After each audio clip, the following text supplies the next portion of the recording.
Hi, my name is Professor Ben Carrington. I'm an Associate Professor here at the University of Texas at Austin in the Department of Sociology, and I'm here with 3 graduate students, and we're going to speak to you a little bit about some of the research we've been doing here over the past few years. My own research looks at questions of race and cultural identity, and particularly popular culture, and I've written quite extensively on sports cultures.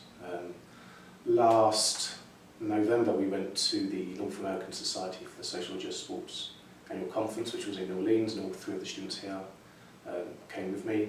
It's the NAS conference, as it's known, is the premier international conference that takes place once a year in a different North American city, and it really kind of showcases a lot of the best work that's taken place around sports studies. I was there presenting on some of my work, which has been around cricket in the Caribbean diaspora. So for the past 15, 16 years I've been doing an ethnographic study of a black cricket team located in the north of England, and exploring issues around identity, and particularly around gender and racial identities. So exploring forms of masculinities and how they're produced and performed within sports spaces, and also looking at the intersections between race and gender. And so I originally did that research back in the mid-1990s, and that formed part of my PhD research when I was at Leeds Metropolitan University. And about 15, 16 years later, after I left the ethnographic field, I went back there in 2011. So for the past 2 summers, I've actually gone back to the original ethnographic field where I did my research for my PhD, and I've done a series of follow-up interviews. So it's what we might refer to as an ethnographic revisit. You revisit the ethnographic scene. That doesn't tend to happen too often, so it's quite a unique case study. I'm in the process right now of writing up that research into a book. So one of the things we also try to do is to encourage not just professors to present at conferences, which is what is expected, but also to encourage our best and finest graduate students. And we have 3 of our finest graduate students with us today, Nick, Anima and Letitia. They're going to introduce themselves and just tell you a little bit about their research and also their experiences of going to conferences. So for some of them it was their first professional conference. For some of the others they'd gone once or twice before. But it's a really important part of the professional process to begin to go to conferences such as that. So not only that you get to present your work and to get feedback, but so that you begin to network. And it's often really good for the students to get to meet some of the professors from outside of UT, whose work they've read, whose work they're engaged with, and to get to meet them on a one-to-one basis. So first off, we're going to introduce Nick, who's one of our new first-year students. Nick? I'm Nick Sheck. I'm a first-year student coming from Marquette University. My research for my senior thesis involved distance runners and the idea of masculinity and bodies and non-conforming bodies. So that was the research I presented on at NAS. And in terms of being a first-year graduate student at NAS, what I took away from it was just the dialogue with scholars and getting feedback on my research, going to other presentations and seeing different sorts of research and how that could influence what I'm doing, and it sparked some of my interest in other concepts and whatnot. Were you nervous for your first ever? I was very nervous, but we also did a practice session before we left, which helped immensely in terms of getting feedback from other graduate students and people in the department. Yeah. Well, your presentation was great and you didn't seem nervous. So. Yeah, so I'm Anima and I'm a second-year graduate student. I was actually in the same section as Nick was at NAS, and so it was great because we actually, like he was saying, we worked a little bit on it here together, but we also all 3 stayed together, and so we had the opportunity to not only give feedback and get feedback here on campus, but once we were in New Orleans, we were able to, following different presentations, find ways to make sure that our conversations were really in tune with each other. But before I talk more about NAS, I actually want to talk a little bit about how I got here to sports, because I never really thought I was going to be studying sports in any real way, but after I graduated from college, I was actually coaching rugby in Southeast Asia and was absolutely fascinated by the diversity of gender expressions on the rugby team there. And so it really got me thinking about what are the different ways in which gender is expressed on sport teams and what are the different ways in which off the team that gender is kind of plays out in different communities and societies. And that's what I've been doing for the last 2 years. I'm currently working on my master's thesis, and for that I have done interviews with women rugby players, and I'm in the process of writing up my analysis, and I'm really thinking about gender as complex identity, not just masculinity or femininity, and thinking about how race and sexuality are, complicating performances of gender on and off the field, how it's informing relationships between players. So last November at NAS, what was really cool was that I got to present some of my initial findings, and I was talking specifically about masculinities and femininities on the teams that, they were a team from the interviews that I had done. So the section that we were in, Nick and I, was looking specifically at multiple masculinities and femininities, and it was just a great opportunity to have conversations with different scholars around different areas of sport and how their respondents, because a lot of the research that was presented was qualitative, but how the respondents were thinking about their own notions of masculinities and femininity. So that was a really great opportunity, and as Nick said, it was just really nice to be able to see the different arrays of scholarship on sport and how they're really fitting it into these larger conversations. And finally but not least, Letitia. Hi, I'm Letitia Brown, and I'm a third-year student here at the Department of Sociology at University of Texas. This was actually my second NAS conference. My first conference was in 2011, in which I presented a chapter of my master's thesis that actually grew out of Ben's Critical Theories of Race and Racism course, which I took the spring before. I looked at the ways in which the media represented Caster Semenya in the 2009 World Championships in Berlin. The paper actually won the Barbara Brown Student Paper Award at NAS in 2011, which was really excellent. It gave me a lot of good feedback on how to expand that chapter into my larger thesis project, which I finished this past summer, which looked at Caster Semenya, Florence Gifford Joyner, and Marion Jones. I, too, like Lady, never really thought that I would study sport, but after taking class with Ben, I really kind of fell in love with the topic. So this year at NAS, I presented a working paper about Gabby Douglas, and the representation that she received focused primarily on her hair as opposed to her accolades as a gymnast. That went really well, and I was also afforded the opportunity to be elected the graduate representative of NAS for the next 2 years, which has given me a lot of space to network with faculty from all around the world, like Dr. Cheryl Cookie out of Purdue and Dr. Mike Mesner at USC, and so it's just a really fantastic opportunity. Currently, I'm leaning in a different direction for my dissertation. I really want to focus on health, mental health in particular, in relation to discrimination and body weight among Black Americans, but I do still have a soft spot for sport, and I'll definitely continue to do my research in that field as well. Now, I think all three of your projects are a good example of how looking at sport is a way to kind of look at other issues around violence, around gender identity, around health, around self-esteem. So I think it's, and especially being where we are now, if we think about the physical location of this new building. So we have this fantastic new building, really nice offices, it's really great space for graduate students and for faculty. But to one side of us we have the UT men's football stadium, the Dale War Memorial Stadium, and in front of us, the other side, we have the recreational gym. So actually, our department's actually surrounded by sports cultures, both at the recreational level and at the professional level, or semi-professional level, depending on how you define college sports. So as sociologists who are concerned with trying to understand the world around them, it seems the least we can do as sociologists in the Department of Sociology here at UT is actually recognise just how much sports kind of impact the college campuses, not just here at UT, of course, but across the US. So I think it's a good example, actually, of how we attempt to kind of grapple with and to engage with questions and issues which are personal, which literally and figuratively surround us. My name is John Sibler Butler. I am a professor of sociology and management at the University of Texas at Austin, I've been here since 1974.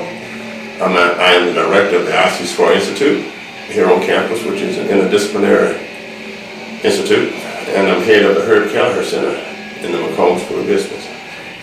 My research, of course, spans the whole idea of management and wealth creation and job creation, and what I call simply the impact of organizational theory.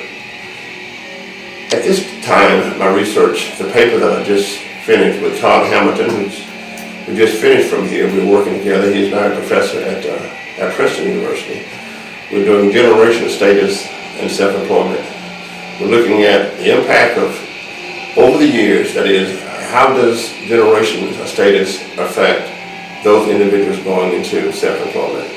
And basically, the longer you've been in America, the more likely you ought to be, less likely you ought to be self-employed.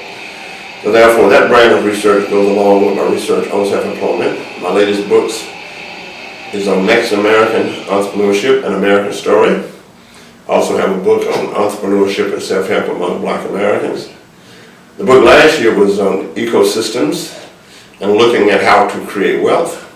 And I also have a book on university ecosystems. Right now, I'm really deep into what we call social physics. One of the great things about the economy that we live in is the connectivity. So I think that the theory of sociology is at the center of everything. That is, the internet has made it possible for us to return to the great ideas of our founders, Auguste Comte, and talk about social physics, and that is, you don't think about the psychological things of individuals. You think about how people are bounded by social networks, and those social networks help to explain human behavior. Well, at this time, I'm locked in applying that concept to self-employment and wealth creation. As the director of IC Square, we create lots of enterprises. We've created over 300 enterprises. I've raised $750 million for startups. The study of all of that is very, very sociological. So we're looking at how the networking itself can be done through time and space. In the old days, when Austin was first done, of course, a lot of the research was on the technopolis. That is, the city itself is just a way to communicate. But what happens when you can communicate instantly? Well, Auguste Comte said the great thing about modeling sociology, if you will, is that it's very, very similar to physics. That is, physics cannot see gravity, but it has impact.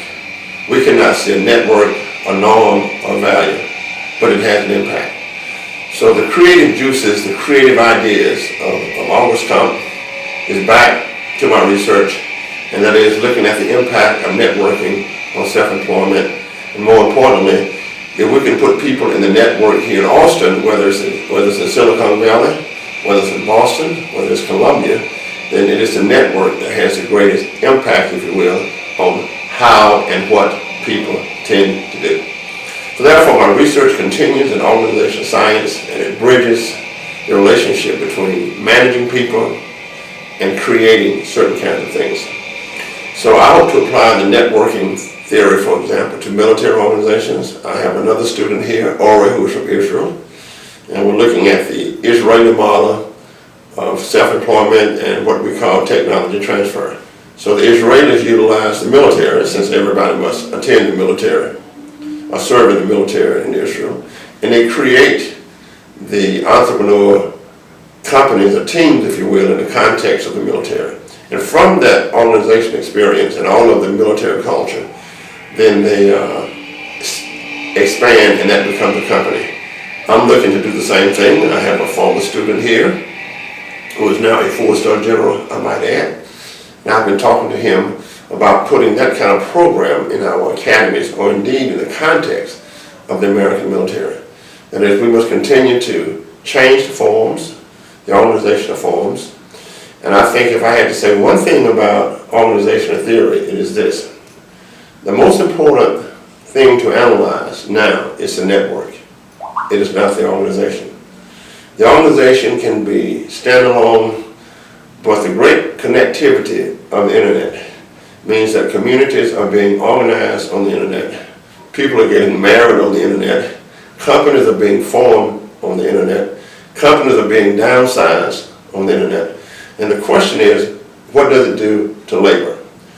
Well, what happens is that labor becomes more individualized and individual firms becomes more flexible. That can be true of religious institutions online. It is certainly true of the online universities, and it's certainly true of many of our American enterprises such as Cisco Systems, which is all online.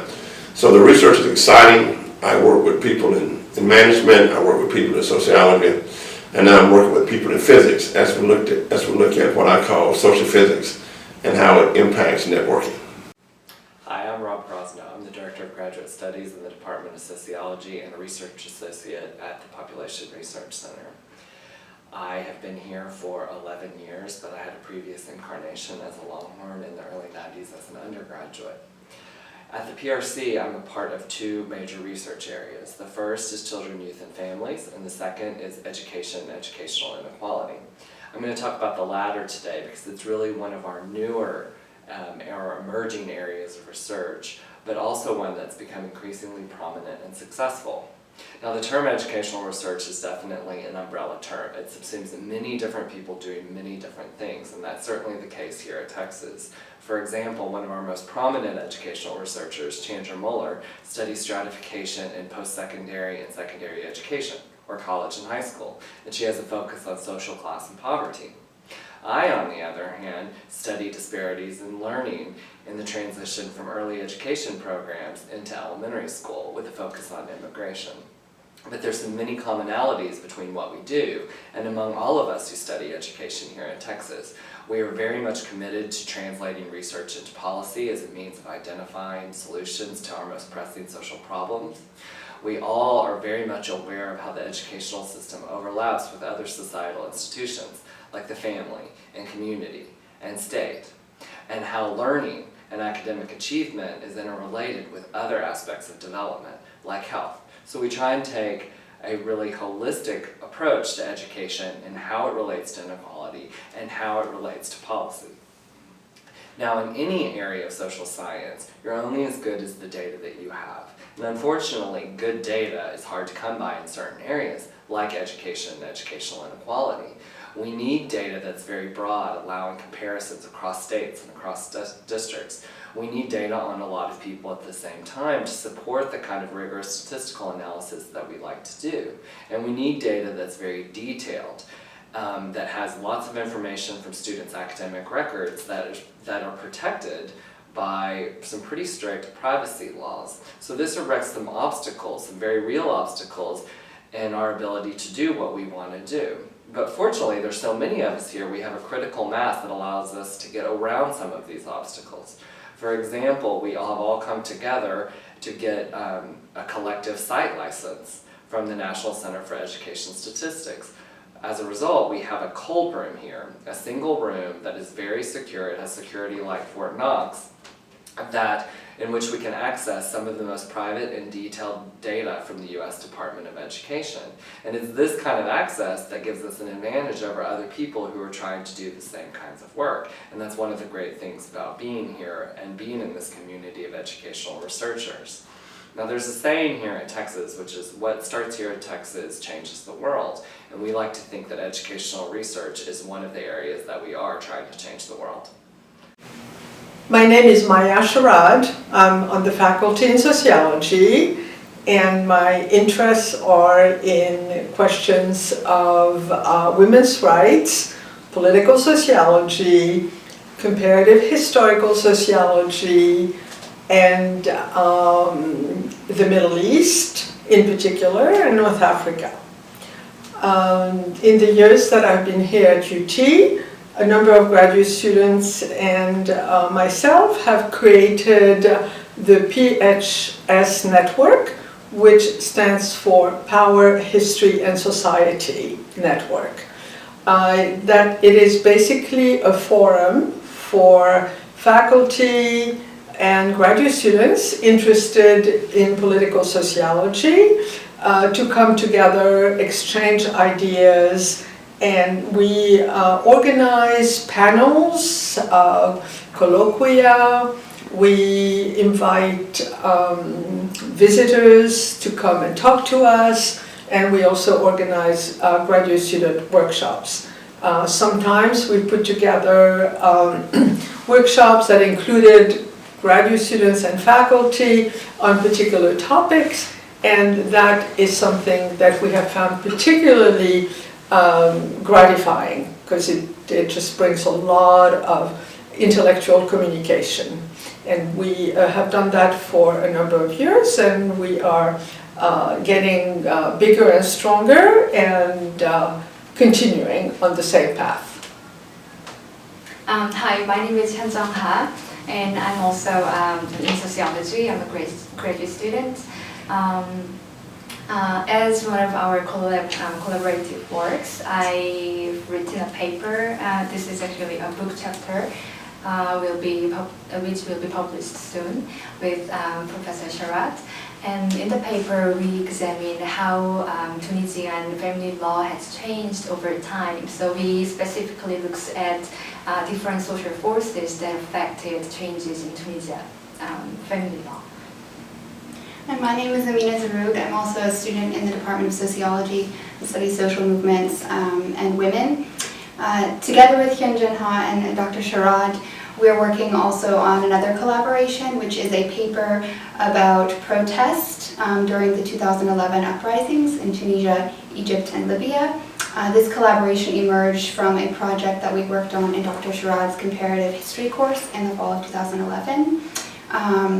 The discussions we've had and the engaged intellectual debates that we're currently working on have inspired us to also open up a more enduring space for these kinds of critical discussions about the Middle East. So in the fall of 2012, we have collectively organized another group to be part of PHS called the Middle East Working Group. In the fall, anthropology students, communication students, and students from government attended, and so we're now moving from sociology to other disciplines and including them in this conversation. And I just want to add that this last group that emerged really quite recently, I think basically this last year, has met with tremendous excitement throughout UT because it brings together graduate students who are working on a region where a lot is happening nowadays, and it gives the students in the social sciences a chance to exchange ideas, exchange literature, and really to feel much more part of a community in working on particularly political issues in the Middle East nowadays. And I also want to add that the collaboration among the three of us has been just a lot of fun. It's really fun to work together and so to generate ideas when we're doing our meetings, and to sort of critique each other's research and writing, and so that I think we should remember that side of things. I'm Christine Williams, and these are three of the members of FemSem, which is a group of graduate students that meets every other week to discuss their research on gender. This is Kate and Megan and Beth, and they've all presented their research on their ongoing research for their master's thesis and their dissertation research, all topics that involve gender. So maybe they can each briefly describe what it is that they're studying. Kate? Sure. I'm Kate Everett, and I study parenting and gender and childhood, and right now I'm working on a project where I have interviewed gay and lesbian parents about how they parent their kids and how they think about gender in all of that, and FemSem has been really a really helpful resource in terms of having people to give feedback, to give ideas, and to just sort of help with the whole process of creating research papers. So. Great. And this is Megan? I'm Megan Neely, and my research is on gender and politics. I currently work on women political leaders and the challenges they face on the way to office. I found FemSem really particularly helpful with getting feedback from my cohort members and other grad students and from Christine, and we find solutions to problems we face in our research and new things that come up that we need to work out solutions for and creatively think about. So it's been a really productive time for us all. Great, and this is Beth. Hi, I'm Beth. I'm a first year. So this first semester of FemSem, I was kind of an observer, but it taught me a lot about the writing process and the editing process. So I found it really helpful. I'm starting my thesis this summer on the unpaid care work that parents do, and the equality factors involved in that. So we have a very lively group of graduate students. This is just a small fraction of them in the sociology department, and we have a very excellent program in gender studies here in the sociology department. My name is Dave Kirk. I'm an associate professor in the Department of Sociology, specializing in urban sociology and criminology, and I'm here today with one of my PhD students, Carmen Gutierrez, and we're going to tell you a little bit about one of our research projects.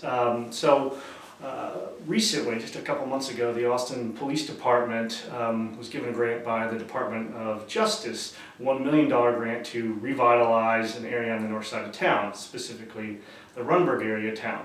And the police department has partnered with UT, basically myself and Carmen, to assist with that work and to advise them on what type of initiative to implement and ultimately to evaluate that initiative. And so we're engaged in a lot of work with APD right now. In fact, I was at a community meeting last night in Runberg trying to do outreach with the community and get their input on how to best revitalize and change their neighborhood. But my specific role is to do a bunch of data analysis of the crime problem in the area to figure out what is the biggest source of the problem in the area, and then I will go to APD and advise them on what has worked in other areas in order to address similar crime problems. And so it's basically a 3-year grant process where the first year is planning, second year is implementation of some type of program, and the third year Carmen and I will come in and evaluate the program. And so it's part of President Obama's neighborhood revitalization initiative. So it's a big deal that Austin got one of these grants, and it's an important work to really help bring back the Runberg area town. What I've asked Carmen to do, one of the first things I've asked her to do on the project is called a windshield survey, and the reason it's important to do one of these surveys, and she'll describe it in just a second, is because we want to assess the extent of neighborhood disorder. And the idea is, after this 3-year project period, there's less disorder in the neighborhood, and so we need a before and after comparison, and Carmen is heading up that effort. So I'll let her tell you a little bit about her interest, and specifically what she's doing for that work.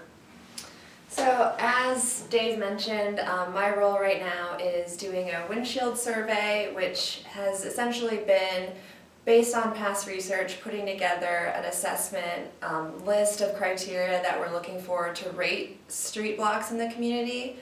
And it's a qualitative assessment to evaluate the disorder, as he mentioned, the physical disorder, as well as the social disorder based on the way that landscape looks, streets, signs, anytime we see people in the neighborhood, garbage, litter, things of that nature. And what I'll be doing is actually driving through the Runberg community with 2 students. I've been able to recruit 2 undergraduate students to assist in the research with me, which has also been really helpful for my training and experience as a supervisor on a project and to delegate tasks. So that's been my role.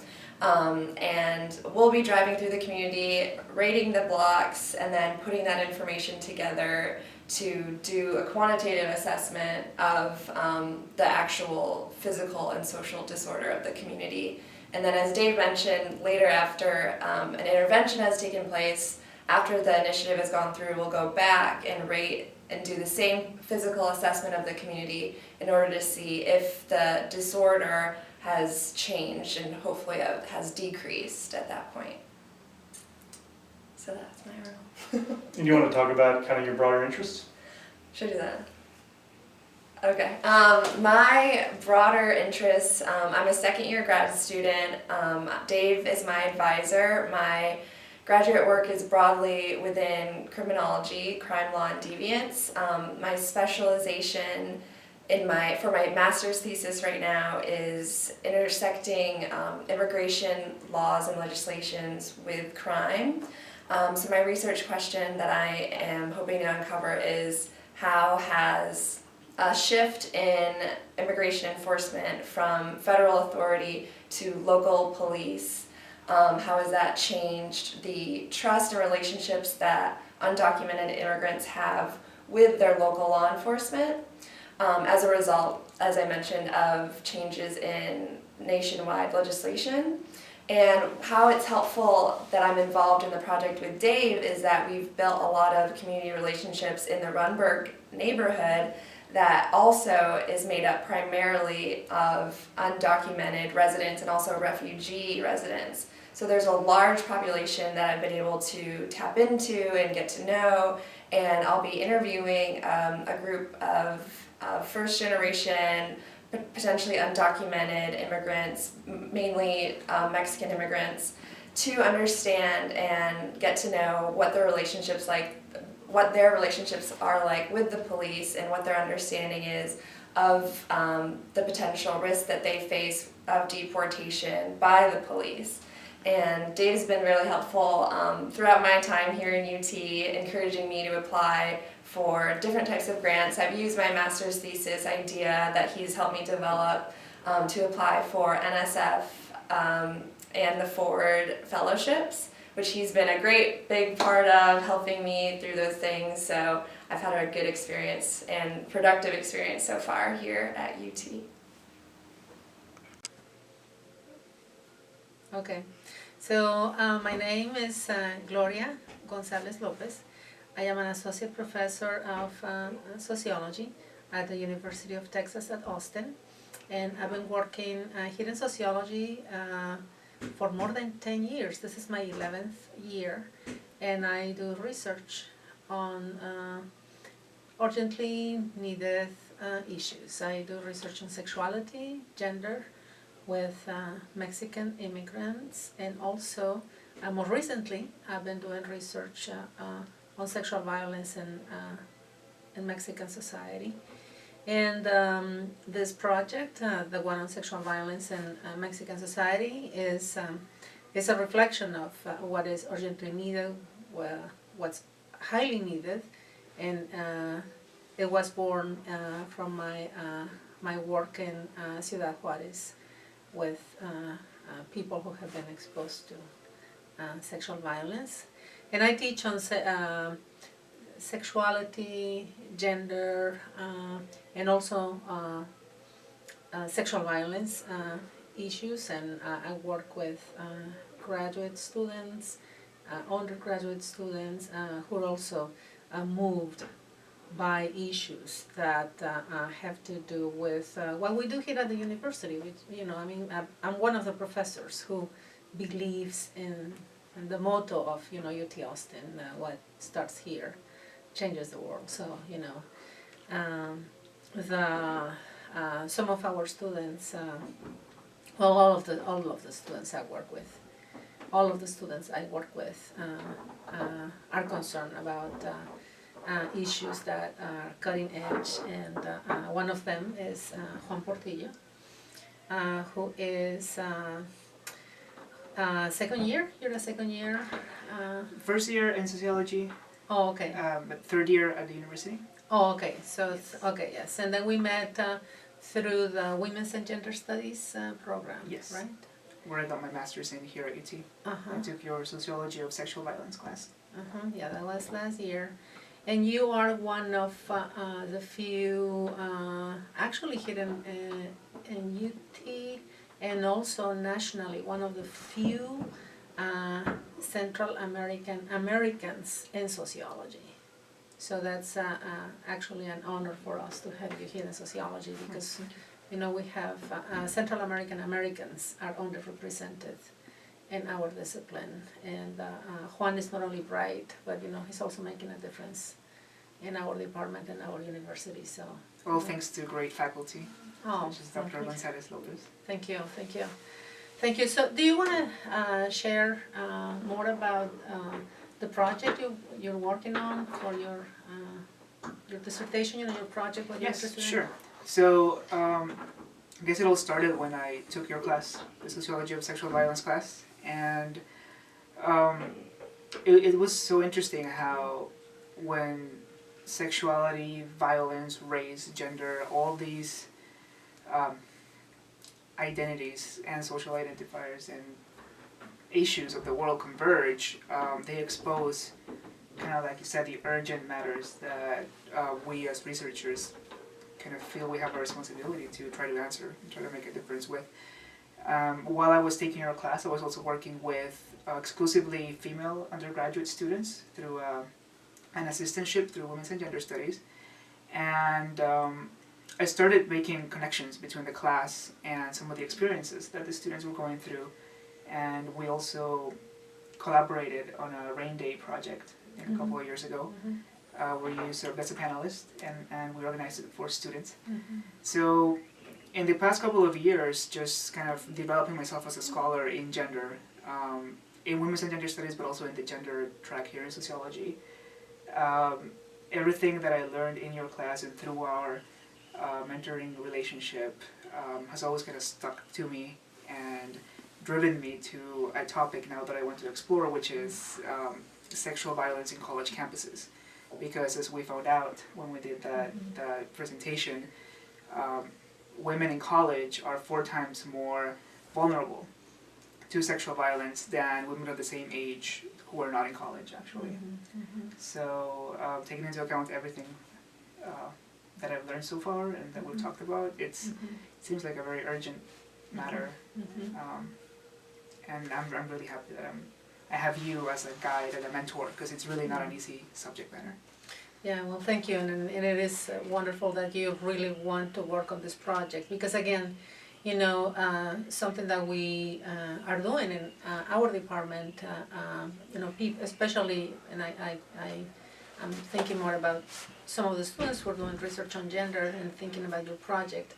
I'm thinking about the need to have this kind of engagement with society, you know, to be connected with society and to do research on issues that are urgently needed, critical, issues that are really screaming at us, like telling us, you know, pay attention to us. And we are aware of all the violence that is taking place in our country. You know, I mean, we're aware of, you know, I mean, as we speak, you know, the White House is deciphering all these laws and gun control and all of these issues.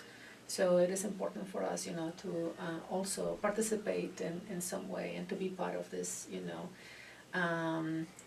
in this movement, you know, really transform our world. And we know that we transform ourselves first, right? Or as part of it, as we aspire to be part of this, you know, collective transformation. So it's wonderful that you want to work on this project, and an honor, of course, you know, to be working with you. It's an honor for me as well. Thank you. So I started working on this book, and it was Minutes in Court, Weeks in Jail, and it was a book about the ethnography of pretrial detention. And I got a contract from John Wiley, and it was then about the 3rd year, maybe the 4th year, so it's getting a little dicey, you know. Come on, Sheldon, hurry up. And so the contract signed, so forth and so on, and they went on, and it was in my 4th and 5th year, and John Wiley's series just went under. What do you do? I said, you just can't not publish my book. And they said, yeah, we can. And so they did. And so, of course, my colleagues here in the who, you know, were nice, they started working, I wonder what Sheldon's going to do. Blah, blah, blah. Well, I had, and this is where just be prepared to deal with obnoxious people. One person, Christine will know probably who this is, came into my office, very officious. And he was a little bit older than me, but not much. He or she was a little bit older. Well, Sheldon, you know, you really ought to be doing some more work because it looks like your publication. That's fine. But what he really was telling me is that I should be doing something that was like he was doing, not something that I wanted to do. Okay? And that's where you really have to sort of have this kind of develop a core of what you want to do and what you think is important and where you're going to make it. And it really doesn't matter that much what it is, but have it. Because I just asked him to leave. Very nicely. And when I was thinking about what to say today, I was thinking about, he's got this song, The Crooked Piece of Time. And so that's what and why The Crooked Piece of Time? Because I think mine certainly did, and everybody that I've ever talked to in any detail, it's the same kind of thing. That your career will kind of develop on kind of a crooked path and an unexpected path, and it'll take turns when you're not expecting it to take turns. Some of those turns are good, some of those turns are bad, but it's rare, it's not very frequently that somebody will have everything mapped out at at your stage in your career, and you'll end up exactly where you think you were going to end up. And so I thought I'd just review some of that stuff, and then we could just chit-chat about that. But I was not a sociology major when I was an undergraduate. But I had a really good anthropology professor. And the first thing that I always talk about, the first quirky turn, is that I needed money in the summer and I could type. And so he had been doing these interviews with this elderly Kwakiutl Indian chief, and I still love that word Kwakiutl, so I use it whenever I can. But it's sort of the indigenous folks in the Northwest, and he had about 75 hours of interviews with this guy, and he was talking to him about his life and how his life had been impacted by modernization and those sorts of things. And this was in 1960, whatever, 1964, and this guy was 85 years old, so he had been born in the late 1800s. So you can imagine what he had seen. And so it was just this, his name was Jimmy Seaweed, and I thought, man, what a great name. You know, so man, how can you not listen to Jimmy Seaweed? So my name is Juan Portillo. I am a first-year PhD student here in the Department of Sociology, but it's my third year at UT. I got my master's in Women's and Gender Studies here at UT as well. And it was during my master's program that I had the honor and privilege of meeting Dr. Gloria Gonzalez-Lopez in her Sociology of Sexual Violence class. My relationship with Dr. Gonzalez-Lopez has evolved over the past couple of years. Now as a sociology student, I am pursuing a research interest regarding sexual violence in college campuses and gender violence as well. This interest of mine evolved from Dr. Gonzalez-Lopez's class and the way in which we saw the different dynamics that kind of make sexual violence inevitable for so many students. Students in this case, but people in society in general. And it was looking at specifics such as race, gender, sexuality, economic class, immigration status, that sparked me to really think as a scholar about these issues. Even though that was not my focus for my master's thesis, it really helped me develop my topic, which was the integration of Mexican American female students here at UT Austin. And now I want to use the information, the knowledge that I gained in doing that master's thesis, and apply it to a sociological project where I look specifically at sexual violence in college campuses. And I choose college campuses for two reasons. One, I have worked specifically with an all-women's support group sponsored by the Center for Women's and Gender Studies here at UT. And it was during the time that I was taking Dr. Gonzalez-Lopez's class, and we actually collaborated on a project about sexual violence on college campuses, and we found out that women in college are 4 times more vulnerable to sexual violence than women of the same age group outside of college. So those statistics were alarming, and I just feel like there's something that has to be done in our position of privilege here at UT Austin in this wonderful department. And it is through Dr. Gonzalez-Lopez's mentorship and guidance that I find the hope and the strength to do this project. No, thank you, thank you, thank you for. It's a privilege to be working with you, and well, my name is Gloria Gonzalez Lopez, and I am an associate professor here in sociology. This is my 11th academic year here at UT Austin, and I've been working with. I've been working on issues that have to do with, sexuality, gender, and with Mexican American and also Mexican populations. And I think, and I share this, Juan knows and some of my students know, students who work with me, that I take, the UT's aspiration, what starts here changes the world, I take it seriously. And I think that projects like, the project you're working on, like yours, are urgently needed and really reflect the hope that we have and the promise that we have when we think of a new generation of scholars, who are really concerned about changing their own, their own lives, really expanding their intellectual horizons, but also in connection with, what's actually happening in our society. And the fact that we live in a society that has been telling us that we have all of these issues with regard to violence. I definitely celebrate the fact that we have, students like you working on these issues. So we do work that is highly relevant, highly needed, urgently needed, and work also that truly matters.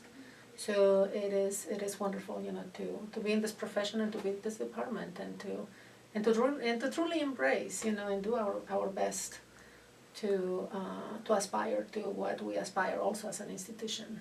So it's great, and it is wonderful to be working with you and with our students here at UT Austin Sociology Department. Thank you. Thank you. Okay. Again, my name is Carmen, and I'm a second-year graduate student in the Department of Sociology with a focus in criminology. I would say that I gained this interest as a sort of a lifelong daughter of someone who's worked as a prison administrator, and also as a college student, I gained a lot of experience within the criminal justice system. I was a part of a community project where we volunteered at local prisons and jails and taught classes, so I gained a unique experience actually as a visitor in a place that visitors are often not welcome, which are behind bars in jails and prisons, and actually working with inmates. So I really enjoyed that experience. And then I later decided to explore that interest further in graduate school, and that's when I was introduced here at UT with Dr. Kirk's work, which has introduced me to a different side of criminology, which is actually more so the structural neighborhood impact that disadvantage has on influencing individual level and group level crime. One project that he's introduced me to is with the Restoring Runberg initiative, and we're understanding how, like I said, structural forces have a heavy impact on crime and disadvantage overall, and how those relationships are very correlated. So that's a different side of criminology I've been introduced with my work and mentorship with Dr. Kirk. So one of my primary research interests is thinking about where people live influences their behavior, how neighborhood context ultimately propels people towards criminal activity or keeps them from it. Related to that is the topic of the legitimacy of the law, how the actions of the police either make people think that they're approachable or conversely makes people fear the police. And then that's related to the topic of immigration. The idea of whether tough immigration enforcement makes people scared of the police. And I bring that up because, well, a couple different reasons. One, Carmen's interested in the same type of thing, and so when she applied to our program a couple years ago, I was excited to bring her on board and to get her involved in some of my projects. Carmen mentioned one project called Restore Runberg, which is a 3-year initiative funded by the Department of Justice through the Austin Police Department to revitalize an area on the north side of Austin, which has very high concentrations of crime, a pretty sizable undocumented immigrant population. And so one of our questions is, what are the relationships between the community and the police department? Are they characterized by fear or are they characterized by trust? And assuming there's some fear, what can be done to restore those relationships so that the immigrant community comes to view the police as a resource and not as an institution that's just looking to deport them. And so, one of the things that I'm thinking about as I help APD on this project is thinking about what kind of specific initiatives should they do, and also how to design the project in a way to where we will know if it works. And so that requires a key focus on evaluation and doing a kind of before-after comparison. There can be a lot of work on the project for everybody, but certainly for UT. And Carmen and I are already very busy. For example, I've asked Carmen to head up what's called a windshield survey, which is an assessment of neighborhood disorder. But there's going to be a lot more work, perhaps in social network analysis, randomized experiments, things like that, as we go forward over the next few years.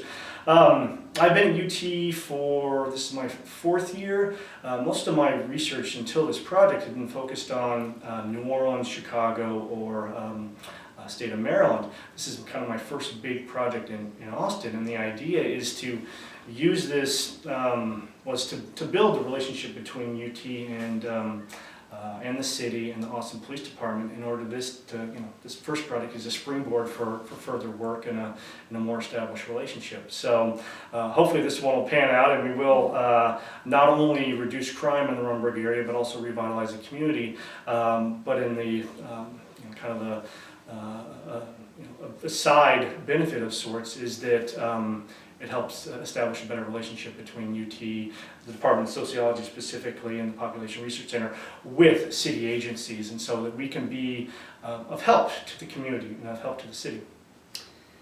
And I think, as Dave mentioned, it's a growing area, especially in the department. So there's a lot of work for the both of us, and a lot of work that we could potentially give to incoming graduate students, and I think that's important to mention. Criminology is a really popular area, especially here with the undergraduates, and it's a growing field, and there's a lot of extra space for help that we would need now and in the near future with the project for incoming potential students interested in this area. There would be a lot of great opportunities for research here in the local area especially. Thank you, Marilyn and Mariana. What they shared with us are various examples of microaggressions. As Marilyn said, it's no longer a struggle of fighting for that seat in the classroom, but fighting for that recognition, fighting to not be invisible in some cases, but also fighting the stigmas that make you hyper-visible in the institution. And that hypervisibility is used to police students, to regulate their integration into UT, into the classroom, into the groups that we have created, or used to exclude students as well. So just to define the term microaggressions, according to Tarayoso, these are ongoing racialized and gendered incidents questioning students' academic merit, cultural knowledge, and physical presence. Microaggressions are hard to pinpoint, they're very hard to talk about. These are very nuanced interactions that when they happen, we are extremely confused. We don't even know how to react, and talking about it is extremely hard. And what makes it harder is that it doesn't happen just along racial lines. It happens along the intersection of race with gender, with ability, with sexuality, with class, etc. So all these stories are not neat. They're very, very messy. And hopefully with the conversation we're having today, we will achieve some kind of understanding about it.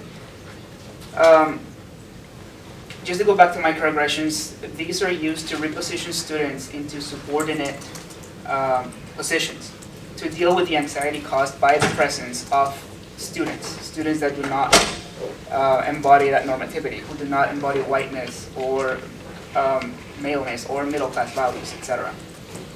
Well, they can happen, they happen all the time, they're very pervasive, and they can even happen when people have good intentions. So even when a space is created on campus to supposedly support students, all these hierarchies and logics that we have come to rely on are reproduced within these very organizations. And like I said earlier, they used to either make students invisible or hypervisible. One way that students are made invisible is through curriculum, and I'm talking about curriculum broadly conceived as both what is taught and the manner in which it is taught. So if a professor designs a classroom that only has one chapter on the history of Native Americans, African Americans, Mexican Americans, and only told from the point of view of white people, that is a way to make students of color in the classroom feel invisible, feel marginalized. At the same time, if a professor comes into class and starts blurting out jokes about how they are so rich, or how women are taking over, UT, or anything ridiculous, these are also examples of how students within the classroom can feel very marginalized and disconnected from the professors. The other aspect of microaggressions I wanted to talk about is the hypervisibility of students of color or queer students or anyone who does not embody that white male middle class ideal of the university. By pointing out the deviance of students, if you point out someone's accent or if you question their citizenship status, if you joke about a woman's intelligence in engineering classes, for example, this may not sound to some people like great grievances, but they add up and they take a huge toll on the students. And in my own research, I have seen how students can drop out of classes, drop out of school, change majors, just seek help from outside the institution, which is supposed to be a state institution, representative of all of us. And in those cases, UT, TAs, professors, even ourselves as peers, fail everyone. And when I was thinking about what to say today, I was thinking about, he's got this song, The Crooked Piece of Time, and so that's what and why The Crooked Piece of Time? Because I think mine certainly did, and everybody that I've ever talked to in any detail, it's the same kind of thing, that your career will kind of develop on kind of a crooked path, and an unexpected path, and it'll take turns when you're not expecting it to take turns. Some of those turns are good, some of those turns are bad, but it's rare, it's not very frequently that somebody will have everything mapped out at at your stage in your career, and you'll end up exactly where you think you were going to end up. And so I thought I'd just review some of that stuff, and then we could just chit-chat about that. But I was not a sociology major when I was an undergraduate. But I had a really good anthropology professor, and the first thing that I always talk about, the first quirky turn, is that I needed money in the summer and I could type, and so he had been doing these interviews with this elderly Kwakiutl Indian chief, and I still love that word Kwakiutl, so I use it whenever I can. But it's sort of the indigenous folks in the Northwest, and he had about 75 hours of interviews with this guy, and he was talking to him about his life and how his life had been impacted by modernization and those sorts of things. And this was in 1960, whatever, 1964, and this guy was 85 years old, so he had been born in the late 1800s. So you can imagine what he had seen. And so it was just this, his name was Jimmy Seaweed, and I thought, man, what a great name. So man, how can you not listen to Jimmy Seaweed? What I learned from that, and this is where I think you also just ought to have your eyes open, not only for who you are and what you want to do, but what you, within the context of what you want to do and how you want to do it, there are different routes to take, okay? And what I figured out at I'd been in the university then, about 16 years or so, is that I enjoyed building programs. Go figure. And I was still an associate professor, and so everybody said, oh man, be careful, you're going to be an administrator, you're never going to be promoted. And you have to think about that. You do. You just really do have to think about it. But I had some things in the pipeline, and all of a sudden, I published 2 books in 1 year, which doesn't mean anything, because it's just that it took me a really long time to write both of them. So it came out. But in any event, what I enjoy, I learned something about myself, that I not only enjoyed teaching and doing certain kinds of research, but I also enjoyed building programs. And so I said, well, I want to spend some time building programs.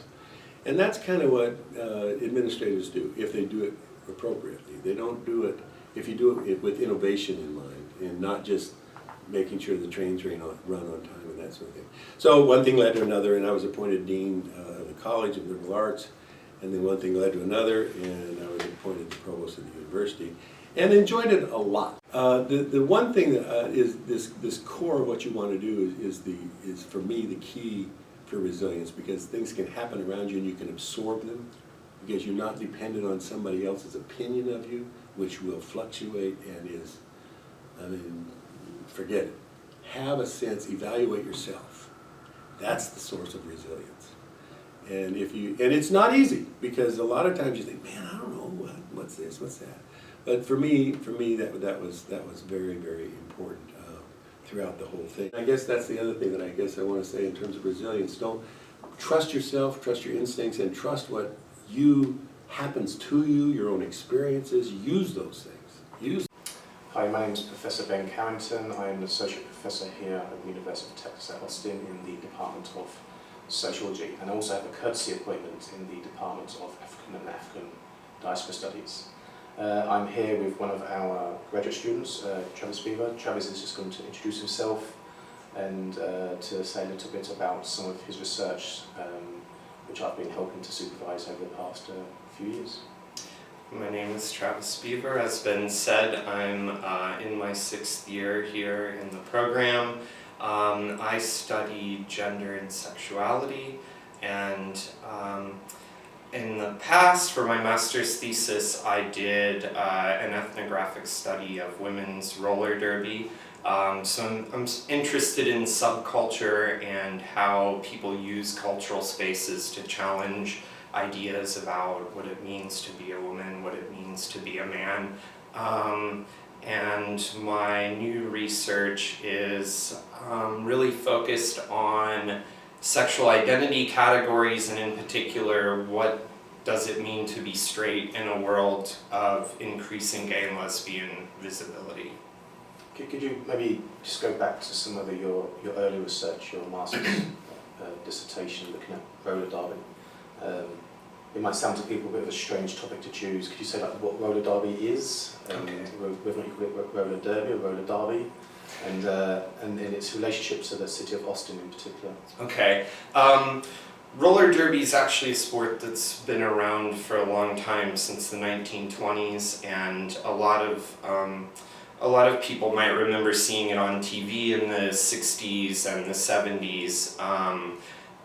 It's a sport that's kind of waxed and waned over the years. There have been multiple revivals. The new revival started in Austin in 2001, and unlike roller derby in the past, which was sort of closer to professional wrestling, it was sort of fake, had predetermined outcomes. This new roller derby revival is a sort of legitimate sport, or the participants want it to be seen as a legitimate sport.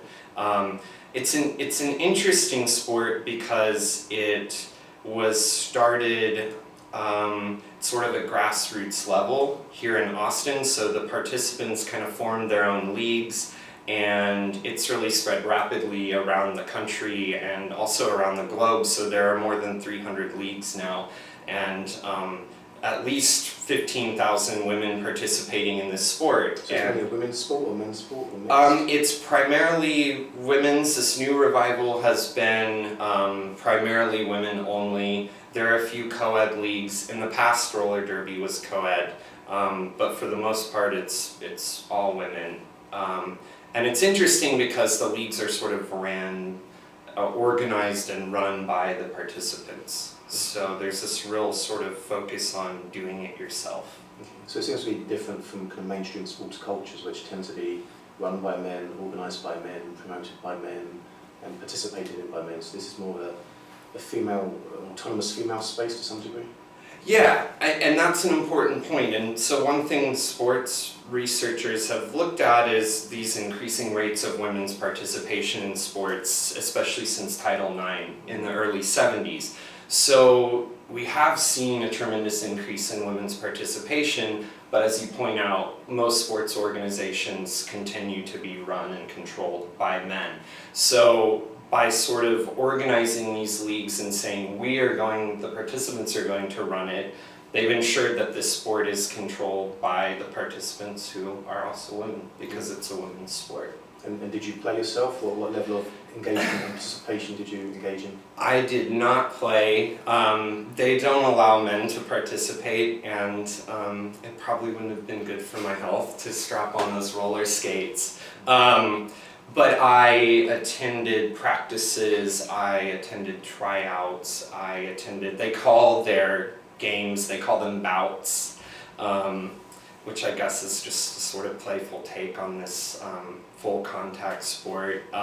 So I attended those, and I went to after bout parties and pre-bout parties, and then I also interviewed participants. Okay, and you mentioned this, like, why Austin? Is Austin an important space for revival of roller derby?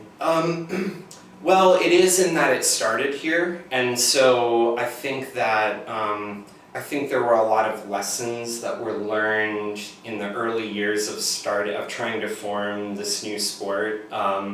Lessons that I think have then gone on to help other leagues sort of form. So originally, there was a group of women who said, we own this league, right? And it was 4 women who said, we're the owners, we control, like, we own the team names, and this is our thing. And there was actually a split in Austin, and a separate league formed because the skaters weren't happy with that organizational structure. And so I think that because of that, there's been a stronger focus on making sure that the sport is controlled by the participants. There seems to be a strong link between that research that you did, looking at alternative identities, alternative gender performances, and that example is around women's alternative femininity, say, and then the new research which is looking at men and alternative masculinities. So would you say there's a kind of connection, a kind of a growth, at least kind of conceptually, if not in terms of like, the actual subject itself? Yeah, I think there's definitely a link there. I mean, I think that part of my interest, as you've talked about with roller derby, was that this is a sport. You know, when we look at the media, a lot of women's sports that get attention are sports like figure skating and gymnastics that are sort of based on these traditional ideas of what femininity should be, which is about sort of poise and grace and finesse, right? And roller derby is one of the few sort of full contact sports for women to engage in. And so I like this idea of people sort of challenging these, you know, gender norms in these kinds of cultural spaces, and sort of what are the possibilities inherent in that, and what are also the limitations, right? Because these sorts of challenges don't necessarily affect policy, or it's unclear how they do. But I think it's interesting to look at these spaces as, I think, presenting alternatives. And in that sense, different ways of imagining how women can be. And then connecting that to my new research, yeah, I think there's this interesting thing that's happened, especially since gay culture has been more visible. and I'm interested in how that affects how straight identified men sort of see themselves and what masculinity means in this new context. Yeah, that sounds great.